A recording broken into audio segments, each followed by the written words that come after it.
October 17, 1951. 0842 a.m. Naval Research Laboratory, Maryland. The door closes with a sound that feels unfinished.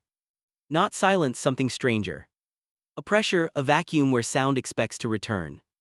Inside the chamber, the walls tilt inward, covered in thousands of wedge-shaped fiberglass spikes, each one angled to kill reflection.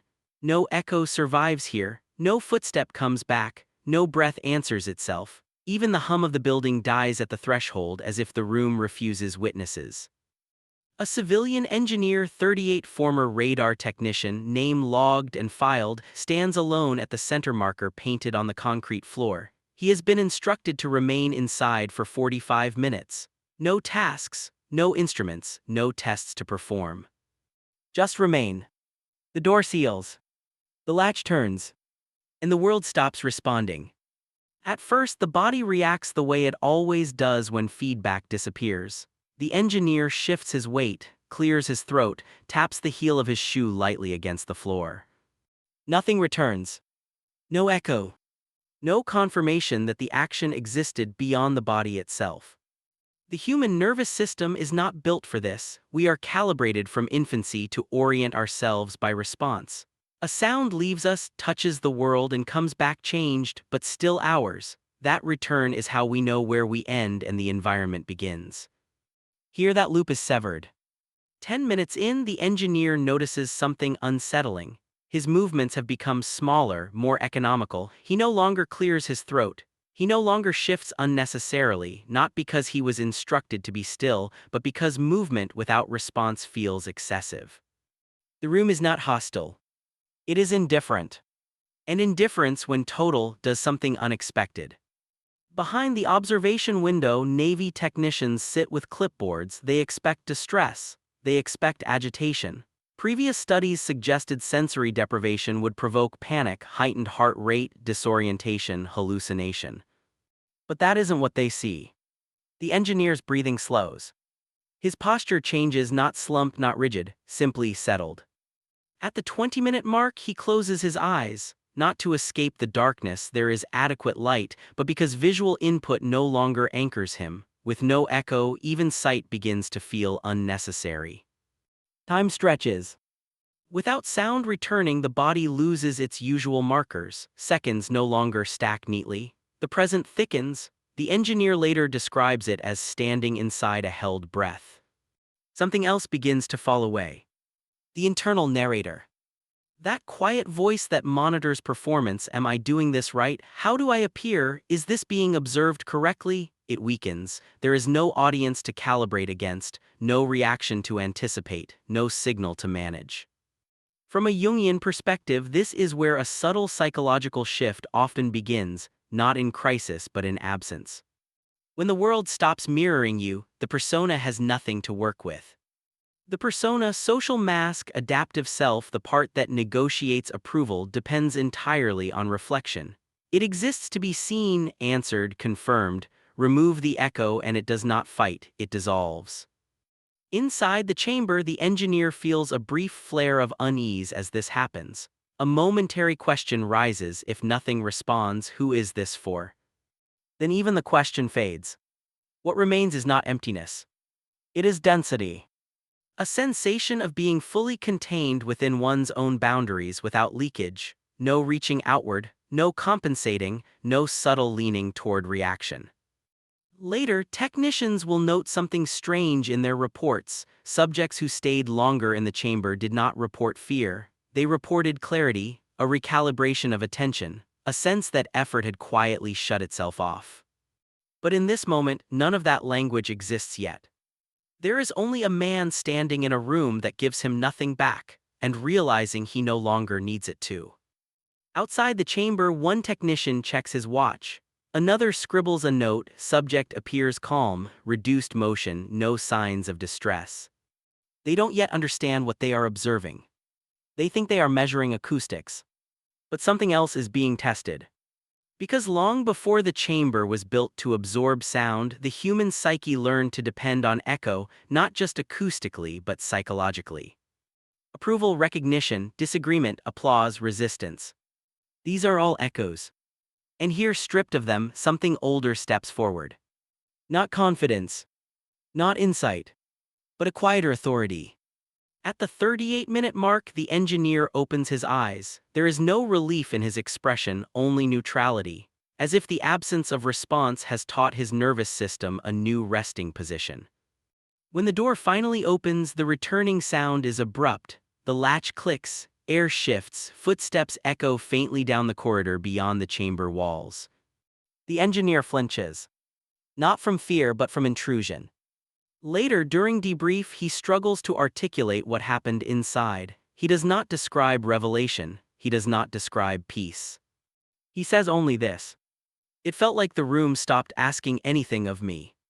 The technicians nod, polite, unmoved. They file the report under sensory response anomalies. Another data point, another test concluded. But the effect lingers. In the days that follow, the engineer notices subtle changes. He speaks less in meetings, not from withdrawal but from precision. He no longer fills pauses, no longer rushes to justify his presence with sound. When colleagues ask if something is wrong, he doesn't know how to answer. Because nothing is wrong. Something has simply gone quiet. And for the first time, that quiet does not feel like disappearance. It feels like containment. The chamber did not take anything from him. It revealed what remains when the echo is gone. And that raises an uncomfortable question, one the Navy never intended to ask but which now hangs quietly between the walls of that room. If identity can persist without response, how much of who we think we are was only ever echo management? The change doesn't announce itself. It arrives quietly in ordinary places, conference rooms, kitchens, hallways, where sound still exists but no longer holds the same authority. A week after the chamber test, the engineer sits at a long oak table during a systems review. Fluorescent lights hum overhead.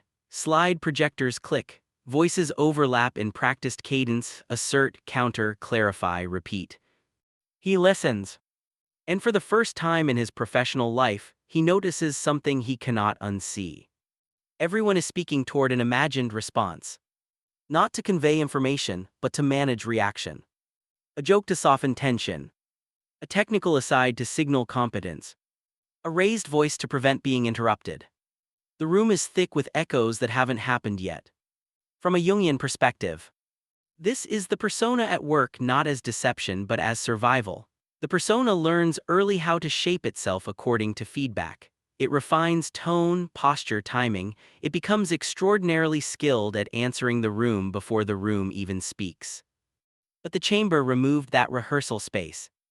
Inside that soundless wedge of fiberglass and concrete, the persona had nothing to negotiate with: no reward system, no punishment, no applause, no resistance.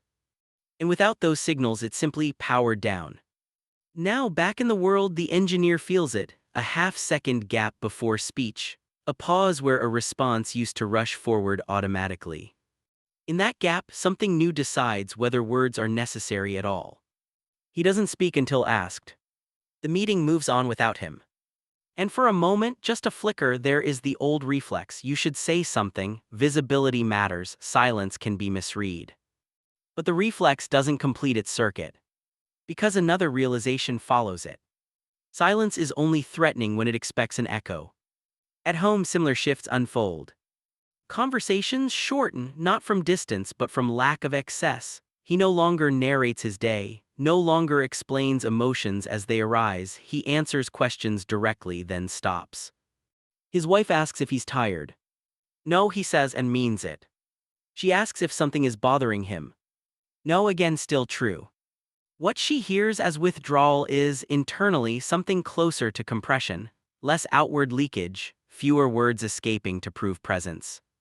The psyche has learned something in that chamber, something it doesn't forget easily. That constant response is not required for continuity.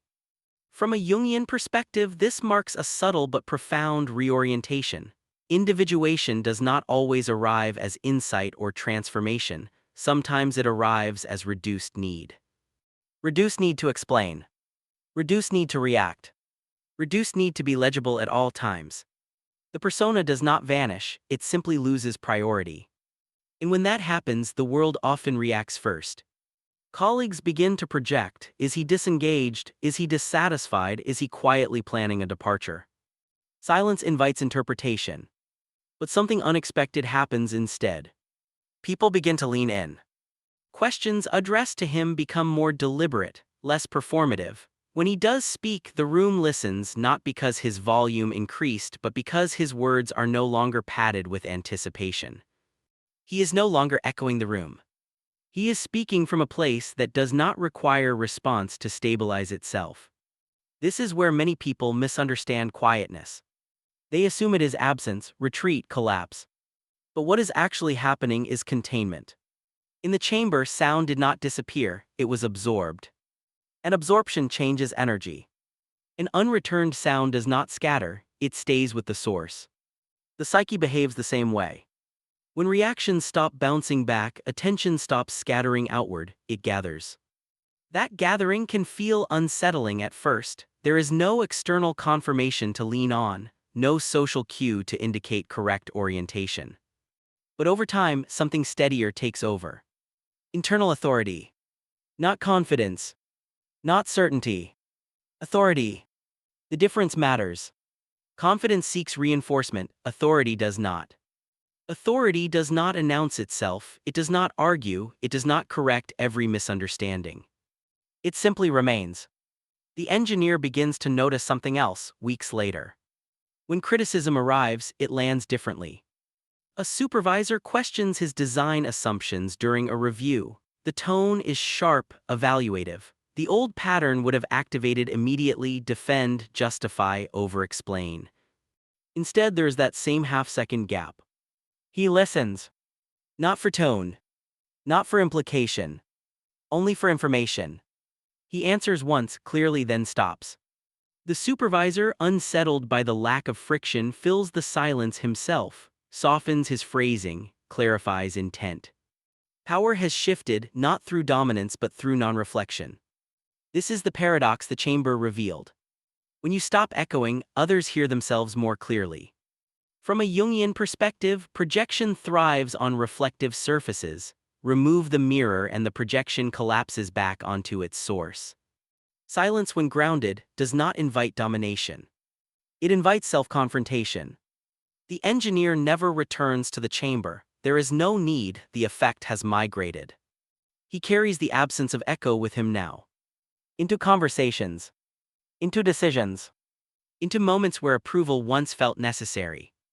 And slowly, almost imperceptibly, his sense of identity detaches from audience altogether.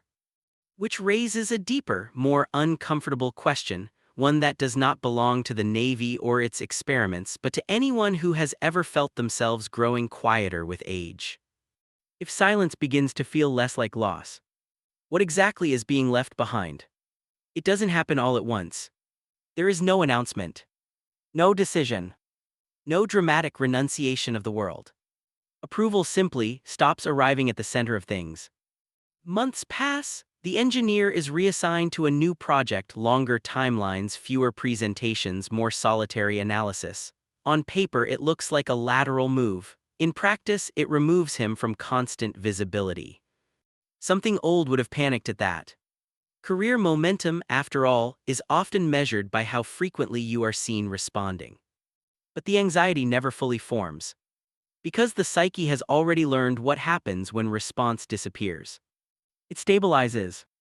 From a Jungian perspective, this is where the inner axis begins to replace the external compass. Identity no longer orients itself by applause, resistance, or even acknowledgement. It begins to organize around something quieter: internal coherence. Not how am I being received, but does this align? That question is slower, heavier, it doesn't rush. The engineer notices the shift one evening, alone in his garage, adjusting a misaligned radio chassis on his workbench. The door is open, night air drifts in. A distant car passes, its sound briefly echoing off neighboring houses, then gone. He pauses. Not because the task is difficult, but because something about the moment feels complete without commentary. No one is watching. No one will ever know this was done carefully. And for the first time, that feels sufficient. This is where many people mislabel what's happening. They call it introversion, burnout, aging, disillusionment. But those explanations flatten something more precise. What is actually fatting is the need to be answered. Approval once functioned as an organizing force. It told you where to stand, when to speak, how much to reveal. It shaped posture, timing, tone. When it loosens its grip, a strange vacuum opens. And vacuums are uncomfortable, unless you've been there before. The chamber taught the nervous system that emptiness does not equal danger. It equals recalibration. At work, the engineer stops volunteering opinions unless they materially change the outcome. Meetings shorten for him not because they end sooner but because his participation does. He notices that some people grow louder around him. Others grow more careful. A few become irritated. Silence exposes dependency. From a Jungian perspective, this is a natural side effect of individuation. As the ego relinquishes its dependence on collective feedback, it stops playing certain roles, and when a role goes unfilled, the system notices. Not everyone benefits from your quiet. But the psyche does. There is a cost, of course. Misunderstanding increases. Some relationships thin not from conflict but from lack of mutual projection. Conversations that once thrived on shared reaction begin to stall. The engineer doesn't fight this. He notices it with the same neutrality he learned in the chamber. Not everything needs to be preserved, especially if it existed primarily as echo exchange. One afternoon during a routine evaluation, his supervisor remarks, almost casually, that he's become harder to read. The comment lands, but it does not bruise. Harder to read is not the same as distant. It means fewer signals are being broadcast, less surface noise to interpret. The engineer nods, accepts the assessment, does not correct it. Because from inside, nothing feels hidden. Only contained. This is the quiet pivot most people never name.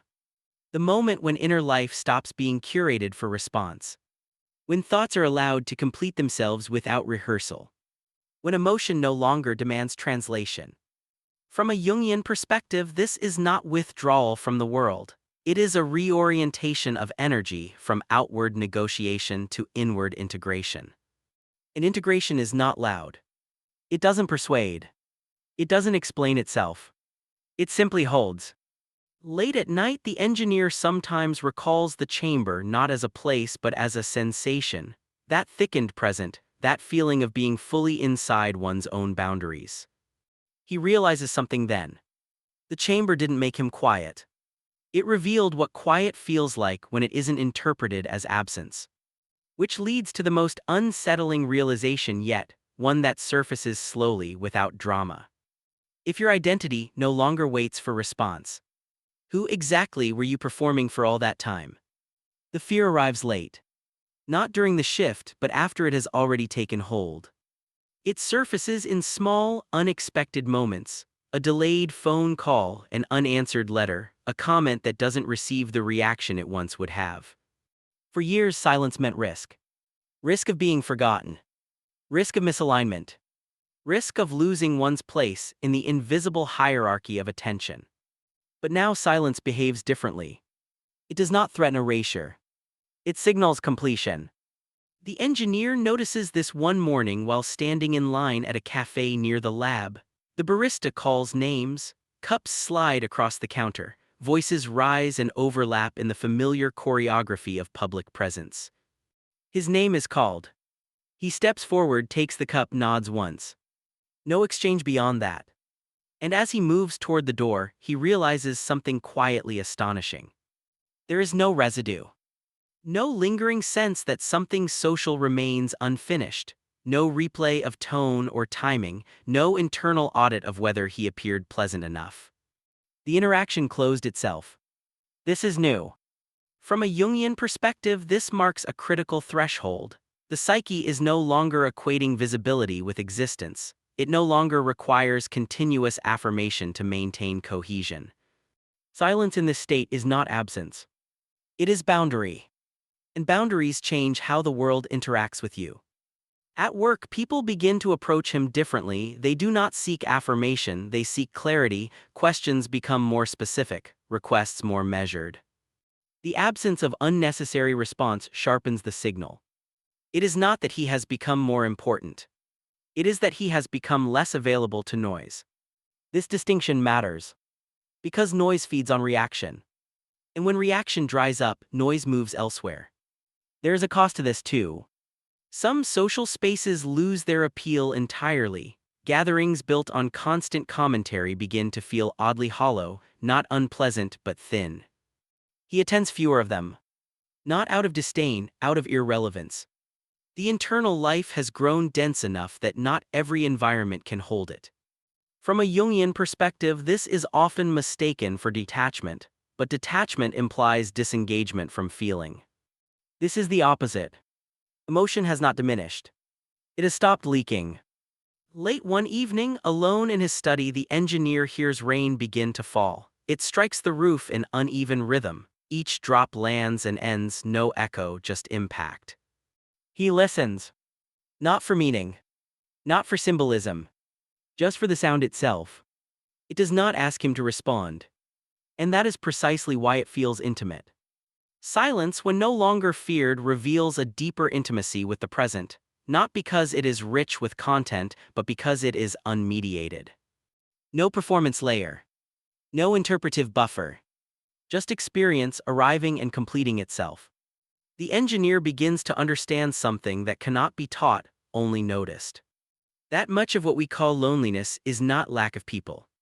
It is excess expectation. Expectation of response. Expectation of validation. Expectation of being seen in a particular way. Remove those expectations and silence changes character. It stops echoing loss. It starts echoing space. And space is not empty. It is capacity. This is why the chamber's effect lingered. Not because it removed sound, but because it removed the obligation to answer. The world slowly has followed suit. Some doors no longer open, others open differently. He no longer chases clarification when misunderstood, he lets impressions stand incomplete. This is not apathy. It is trust. Trust that what is real does not require constant reinforcement. From a Jungian perspective, this is the quiet consolidation phase of individuation, the period where inner alignment stabilizes and the psyche stops advertising itself. Not because it is hiding, but because it no longer needs witnesses to exist. And that leads to the final realization, the one that reshapes how silence is understood forever. If silence no longer feels like disappearance, what if it never was? The realization does not arrive as insight. It arrives as relief. Not the dramatic kind, the kind that exhales, the kind that loosens something you didn't realize you'd been holding for decades. The engineer understands it one night while walking home alone. The street is quiet, porch lights glow at measured intervals somewhere. A radio plays faintly through an open window, its music softened by distance. He passes without being noticed. And nothing in him resists that. For most of his life, being unseen would have carried weight. It would have registered as absence, proof that presence requires confirmation. But now, the lack of acknowledgement does not erase him. It steadies him.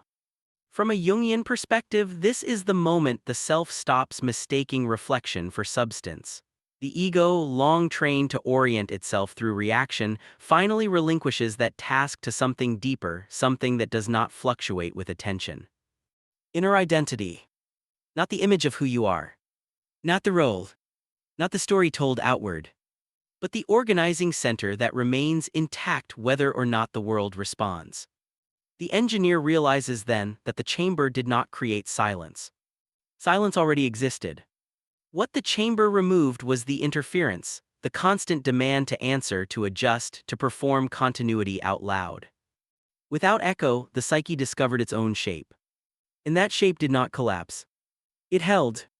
This is the part of maturity rarely described. Not confidence. Not wisdom. Not self-actualization. But a reduced urgency to be answered.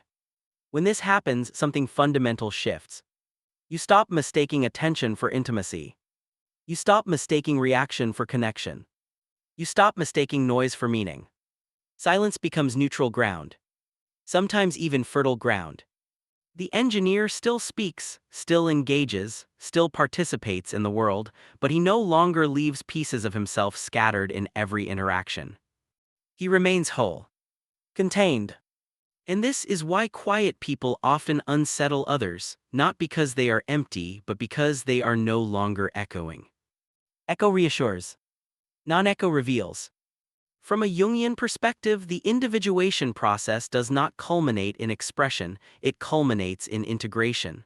The psyche stops asking the environment to confirm what it already knows internally. That is not withdrawal. That is arrival. The engineer never tells anyone about this in words. There is no language that fits without distortion. Instead, it shows up in how he moves, how he pauses, how he does not rush to occupy space. The world adjusts around him or doesn't. Either way, he remains. And perhaps that is the quiet truth beneath the title of this story. You didn't become quiet. The world simply stopped echoing back. And in that absence, something more durable than response finally had room to stand.